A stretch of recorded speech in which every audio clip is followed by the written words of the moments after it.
Good morning, sir. Good morning. Long time no see. I know. It's been a little while. Yeah, I've missed you. Oh, thanks. What have you been up Nice to to? be missed. Yeah. Oh, just hanging out. Launching a course. Yeah, launching a course, trying to make the last 4 months or so mean something. So it's October 12th, a Thursday right now while we're recording, and I'm trying to launch this thing October 16th, Monday. And I think I'm going to do it. I have what I hope is a pretty exhaustive list of everything that needs to be done before it can actually go out. I put time estimates on all those to-dos, and I think I'm going to be good to go. So the sort of like point of no return for this is sending the email to the list or to everyone about with all the details. And I'm planning on doing that right after this call, just about. Mm-hmm. So nice. Cool. Was there like a moment when you all of a sudden felt the pressure turn on? Because I know like anytime I've launched a big feature, it's like it's usually, I don't know, a week or two before it actually goes live when you kind of like you get enough stress that there's like a new sense of clarity about, oh crap, I have this whole list of things to do. Did you ever have a moment like that? It's happening right now. I'm in the moment. Okay. Okay. Yeah. Okay. There's a lot to do still. Some of the things are a little bit unknown in terms of how long they will take me. So there's a little bit of stress there. I don't think it'll be too bad. And I also figure if it really goes sideways, I can push it back a week and nothing bad really happens. I think I kind of almost need that stress. Like I wish I were someone that were really great at discipline and could just push hard on a thing consistently and not need those deadlines. But I really am probably like 2 or 3 times as productive when a deadline starts looming. It's just like I'm better at making myself actually do the stuff and not get distracted and focus on what really needs to actually happen. And yeah, I feel like that's not necessarily something unique to you. I think we all kind of operate that way to a certain degree. When I think about like how we prioritize work on a SaaS app, like it's not like a fixed project where there's an end date. It's like a never-ending, long-running project, and it can be a little tricky to get that same motivational stress or whatever you want to call it into the flow of developing a SaaS app, because it's like, well, there's always an endless pile of work to do and we just keep doing it at the best rate we can. So I think like it's something I want to experiment with. We've already been seeing that on our platform team, the ones who've handled kind of the ops and scaling side of Drip, where they've started doing more regular work planning and time boxing of things and regular stand-ups and check-ins. And I've always been like a little averse to overly putting too much process in place. I err on the side of no process over too much process, but I think I'm seeing the fruits of that. Like it's already giving everyone a sense of like, all right, here are the things we need to accomplish, even though there's not some like client deadline or some kind of looming like external force necessarily. It's like, it's just like, what are we committing to do and when are we going to do it by? And there's a little bit of pressure amongst your peers to accomplish what you said you're going to accomplish. And I think that has really positive impacts on getting stuff done. Totally. Yeah. I'm aware it's probably not just me doing this. Those deadlines, I think they definitely help. Basecamp published an interesting post about how they schedule their work. And I think they said they do like 8-week projects or something like that. I think it's 6 or 8 weeks. Yeah. Something like that. That's like a nice length. I think it makes sense. I think you're right. It probably is kind of like human nature where you work a little bit better when you know that there's a certain point where things need to be done by. And so it helps you prioritize and helps you focus and all that. I think I should just surrender the guilt or just like give up the guilt on this one. Like just be like, this is just kind of how most people work, including myself. It's not a big deal. Yes, it's going to mean I'm often doing a lot of work as a deadline approaches, but that just seems to be kind of how it is. Do you always work well under pressure? Some people like wear that as a badge of honor. You know, I was thinking about that. I don't know if I work well. I work more productively under pressure, which is part of working well, I would say.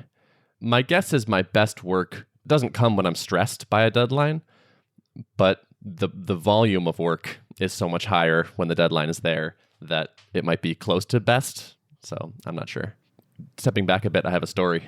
Oh, let's hear it. Okay. So speaking of procrastination and deadlines, so I spoke at Rocky Mountain Ruby a couple weeks ago. The talk was on Friday. And the week before, like Thursday, I started prepping my talk. Did a little bit on Thursday, did a little bit on Friday, but I was still very much in the notes phase. No slides and just kind of had like a collection of topics and like this might be kind of an interesting arc. And a really good friend of mine who normally lives in Hong Kong was in town and was like, hey, my parents' beach house is empty. And we can go use that for a couple days and hang out. And I was like, I have to say yes to this. Sweet. Yeah, like this is someone I just see so infrequently and we're such Yeah. good friends. And it was a great opportunity. And I was like, okay, this is going to put me behind in talk prep, but I'm going to try to do this anyway.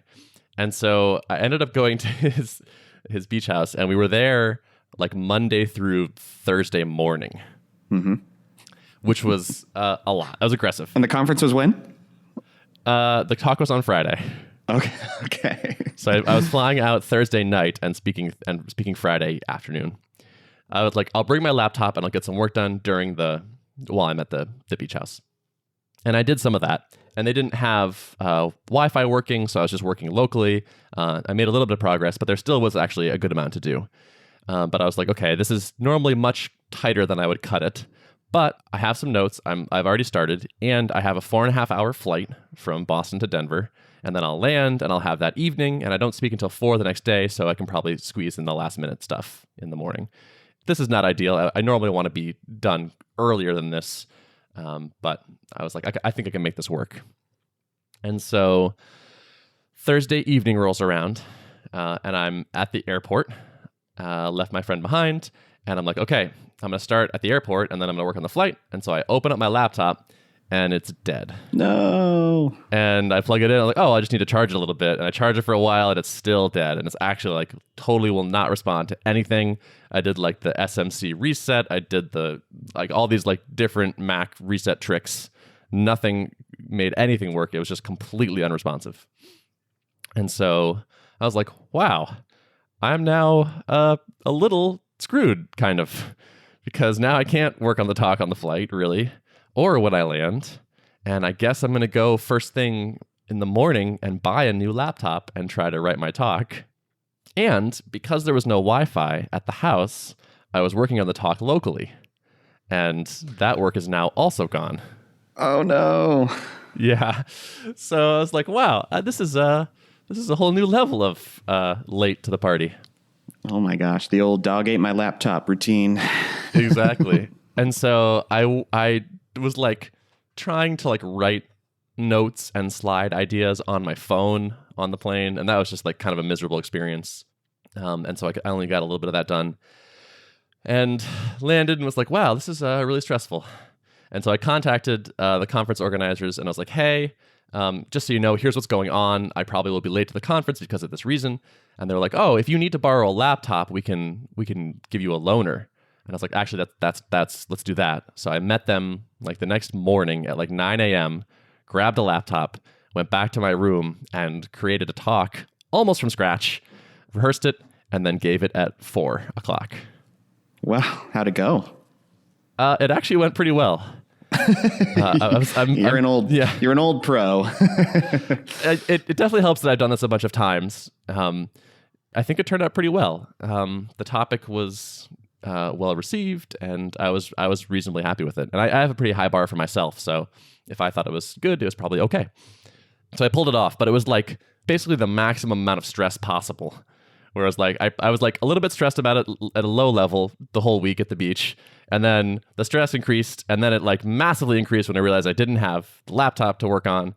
And I also was like frustrated because I don't like when speakers don't attend the conference personally. Like I think that's kind of like a low class move.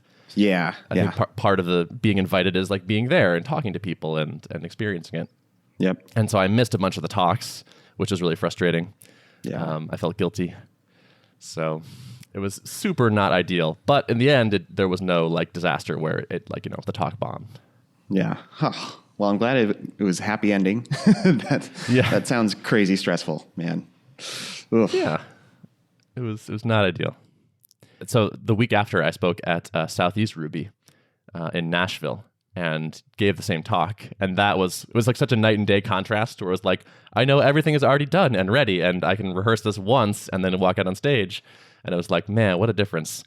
It's very frustrating to like where like this whole like I work better under a deadline thing leads to like basically the most stressed you could be about the thing.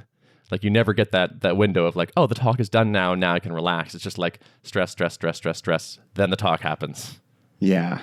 I don't feel like that's a sustainable way to operate. I feel like some people think that they're functioning better in that mode, but I think we can do it in short bursts. Anyone can, pull it out, but it's not a sustainable way of working. So, yeah, totally. Yeah. I'd like to say I learned my lesson, but I mean, chances are I'll probably do something like this again if I had to guess. Yeah, stuff happens. But it was kind of like, it was my own procrastination plus some bad luck that really turned it into a dangerous situation. Normally it's just my own procrastination, and then it's not quite so awful. Yeah, so that was the last couple of weeks. Now I am focusing on shipping. After this call, I'm going to be emailing the list, I believe. I sent my here are all the details email to Adam Wathan for a little feedback. He's going to get back to me just as kind of like a sanity check. I have some last minute content edits to do. Need to upload the course to Gumroad, which is what I'm going to use for fulfillment. There's basically a bunch of pieces that need to happen, all sort of small tasks like get the sales site launched and get SSL on that, and then wire up the Gumroad purchasing, and then do some last minute checks. And so a lot of little pieces, but I can see the end. It's in sight. That's exciting. That's good. It's going to feel really good. So what's your email sequence like? Is it a handful of emails leading up to it to tease people into it, or how are you working that? No, it's not. Okay. As of right now, it's basically one email, which is like, here are all the details. Like, hopefully this answers all your questions that you might have about the upcoming launch. So I was planning on just doing that, and then on Monday morning, like, here it is. Because everyone that's on this list has gotten, I think, 5 samples from me over a period of time. The people that have been subscribed for a long time haven't gotten one in a little bit. It might make sense to, as you're asking me this, like, do like another, like, hey, here is another sample kind of thing, or here's why this course is going to be awesome, hopefully. Something like that. Might be worth it to just do at least 2 leading up to it. Are you planning to put any time pressure on your launch too, or is it just like now it's available, ready to go? So I'm going to have a launch discount for sure. So the price will increase at some point. I have not decided on that window. I'm thinking about possibly just not publicizing what that window will be. So start, and it's like, yes, it's a discount now. If you want the discounted price, you should purchase soon because this could end at any time. And then maybe like, hey, heads up, the discount is ending in X days kind of thing. I wonder if that would have the same effect. Like, I know if I'm trying to put myself in the position of a buyer, if I saw that there was a limited time discount, but I didn't know how limited, I'm not sure if that would encourage me to purchase sooner, or if I knew when the end was, if that would have a more dramatic effect on my urge to buy. I feel like knowing the date might be a stronger sense of pressure. I don't know. Yeah, there might be. And the thing is, there will be an end date. So the question is, like, do I announce it up front or do I decide on it later? This is something I was like chatting over with Adam. And he says his takeaway was he feels like most of the time he's made his discount windows like too short, or he thinks like too short is kind of like a common issue. He says like a lot of people want to buy during the discount window, and then once it actually goes up, purchases fall off a lot. But if you artificially limit it too much, you can possibly miss some people that would have bought during that. His suggestion was launch it, watch the sales, and when they start to fall off, then say, hey, the price is going up. Then that will hopefully spur another round of purchasing. Okay. And then you raise the price. Yeah, that makes sense. Yeah, which I kind of love the psychology of that, where it's like, oh, hey, like sales are slowing down. Rather than cut prices, raise them prices. Yeah. It's just like, it's kind of awesome. Yeah, I like that. So I think I'm going to try that. So I think I'm going to launch this not knowing how long the discount is going to be, but I will be just sort of keeping an eye on things and saying, okay, the pace is slowing down. We're going to wrap up this initial part and hopefully get another burst of sales. Right, because you're using Drip for this, right? You'll keep track of everyone who has purchased, so then you can send nudging emails to anyone who hasn't purchased, right? And exactly. We have Gumroad integration, right? Yeah, we do. Yeah. Do you? I think so. Yeah. So you can Good. Awesome. That'll be easy. Wire up accordingly. Yeah. Perfect. Cool. So I think I'm going to try that. I'll report back on how that goes. I'm excited to be able to have some numbers to talk about. It's been a while. I remember I used to share FormKeep or Upcase numbers all the time on the podcast, and that was enjoyable. someone I met at a conference said the same thing. It's like, it'll be cool when you actually launch and we can hear about how it's going and what worked and all that. So I'll be definitely sharing all that stuff. Cool. Looking forward to it. It's going to be fun. Yeah, me too. Yeah. Yeah, the fun part's coming. Like, I think next week will be like the best week of the project, more or less. Where it's like, it's working. Money's rolling in. There's reward for all this work. Yep. At last. Yes, exactly. Cool. A few updates from Dripland. So if you go to our marketing site, you will see it is now served on drip.com. Woohoo. Oh, nice. Yeah. That's awesome. So it's finally public. I knew that this was kind of in the works for a while, but it was being negotiated, and I think for a while, like the owner of the domain was not talking to us or something. So it's been a fairly long process, but it feels great to finally have the clean .com domain. I can snag a Derrick at drip.com, and no one's going to call us Get Drip anymore. It's going to be great. I might still type Get Drip out of habit. Yeah, well, that's fine. And you'll get there. It'll redirect you. And probably move the app over to at some point. Right now, the app is still on getdrip.com, and our marketing site's been on drip.co, just because we haven't had the bandwidth to invest it's going to be relatively small engineering resources, but still, like, it's just another thing to do, to make sure that we get everything redirected properly. So, do you know and can you share what the domain cost you? Good question.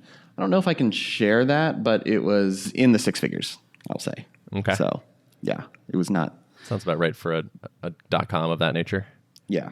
And it used to be, I think I mentioned this before, but it used to be an indie music sharing social network that was then acquired by Kickstarter when they folded. It's funny, and it didn't exist when we started. So I think it was just a parked domain or something when we started out, and this thing popped up, and it was like fully branded around Drip, but it was just odd. It's odd to see some completely different thing with your same exact brand, But we were just like, this looks like a startup. We'll just wait for it to fold up, and then we'll snag the domain. We just kind of joked around about that. And sure enough. And it worked. Sure enough, it happened. Yeah. So. Amazing. Wow. I feel like you've arrived when you own your .com. I know. I kind of feel that way too. Yeah. It's like super really legit. lends a lot of legitimacy. Yeah. Yeah. Cool. Imagine if you had that .com when you were negotiating with Lead Pages. Yeah. Yeah, I know. That would add like 20% to your purchase price. There's just some like built-in value to that asset, For sure. It's got cachet. Yeah, for sure. And let's see. Another cool thing is, so we mentioned this from time to time on the show that we're both kind of interested in Elm, right? And I may have found an opportunity to use Elm at Drip. Oh, nice. So I'm stoked about this. Now, unfortunately, I can't really talk about the details of the project just yet.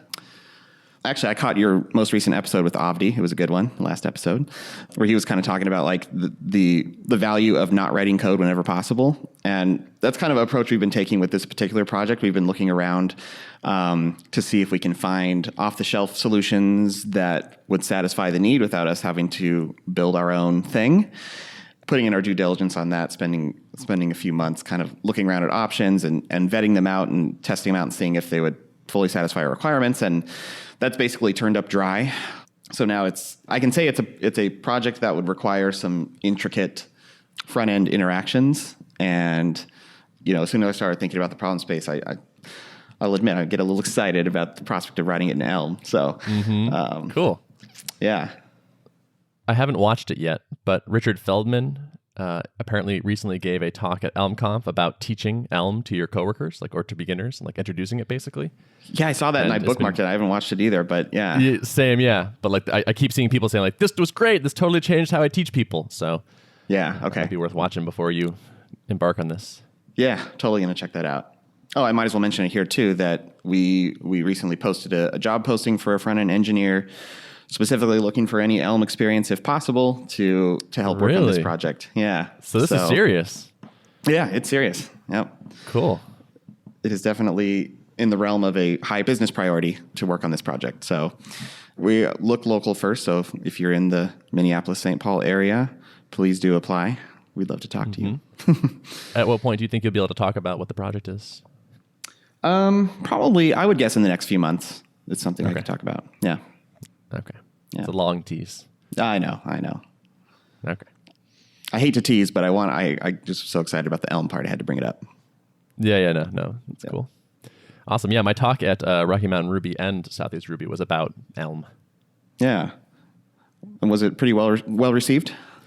It was, yeah. Like the talk was kind of like what I think the future of programming will look like and what I think we should be investigating now. And it was a lot about how Elm helps you write correct programs and how I think that sort of programs that help us write programs is more or less the future. Not smarter brains, but smarter programs. I shared some experiences that I've had writing Elm and some features that I thought were particularly compelling. And I had a lot of people come up to me afterwards and say, okay, you convinced me. I'm going to try it now. I'm going to try some sort of thing. So, and that's so gratifying. Like I remember when I first started giving talks, I was talking about Vim a lot. And I decided that my metric for success was number of converts to Vim. And I'm thinking now it might be number of converts to Elm. I am super bullish on Elm. And the more I play with Elm, the more I'm yearning for, even if it's not a full bore type system on the server side, something to help me catch all the different failure modes or just different paths that a certain piece of code can take. That's been so nice that you can just feel confident that you've covered every single possibility, because if you don't, then the compiler will yell at you, So now I find myself I'm leaving a lot more, even if I'm not addressing each branch or each failure mode right away, I'm leaving more breadcrumbs for myself in my Ruby code, because I'm okay, I can think of all the things that Elm would tell me I would need to do with this code. So I'm just going to write every scenario as a to-do at the very least so that I'll know that I need to address this before it ships, I mean, it's impossible to get, well, I would say maybe it's not impossible, but it's unlikely that you'll cover every case without a compiler helping you. So yeah. I wish there were Elm on the server, but I don't have an answer to that yet. Yeah. It seems like Haskell is going to be the closest thing that gets me what I want. Yeah, because I've read, I think the creator of Elm has talked a bit about, there's an FAQ of people asking, when is this going to be available server side? And he has quite a few thoughts on it, and it's really practical and pragmatic, but he's it's basically optimized for front-end programming, and there's a whole lot of things that the standard library would need, and you would need a whole ecosystem to support it on the server side, and there are plenty of other languages that have much broader ecosystems. So basically, it's unlikely to happen, which I understand is rationale, but now I need to find that thing. Yeah, same. So, yeah. Cool. Well, I'm looking forward to hearing updates on if this actually happens, what it's like to use it in anger. Yeah, for sure. Cool. Anything else for this week? No, I think it's a bit of a lighter update for me. I've been traveling a bit. I was out in California for a wedding and actually found myself in the middle of the Sonoma wildfire, which was kind of nuts. It was Sunday night, and it was super windy outside. Wind was blowing, and it's odd weather over there because it's a 40-degree swing. It's 90 degrees during the day, and then it drops down to the 50s and 40s overnight. So I didn't think much of it. It was just it was really hot, and then it's been really windy, and woke up to sirens in the middle of the night and was I wonder what's going on, because there was a lot of them. And then woke up the next morning and rolled over and saw my flight was canceled out of the Santa Rosa airport because it had been evacuated, and looked outside and it was just yellow outside. And so if you hear my voice is a little raspy, it's probably still the smoke I inhaled for the last day. Fortunately, we had family come and rescue us from the area. We weren't in imminent danger, but was in danger of being stuck there because we didn't have a car. We just flew in and Ubered around. And of course, Uber and Lyft are non-existent in the natural disaster like that. So we were trapped without any means to move anywhere for a little while, except for walking. Well, I'm glad you got out okay. Yeah. So back to the grind this week. Yeah, I gotta go ship some stuff. I got work to do. Well, next time we chat, you will have launched and have some early numbers, I guess, huh? Barring a major disaster, that should be true. Cool. Awesome. Cool. If you'd like to access the show notes for this episode, you can go to artofproductpodcast.com. Thanks for listening.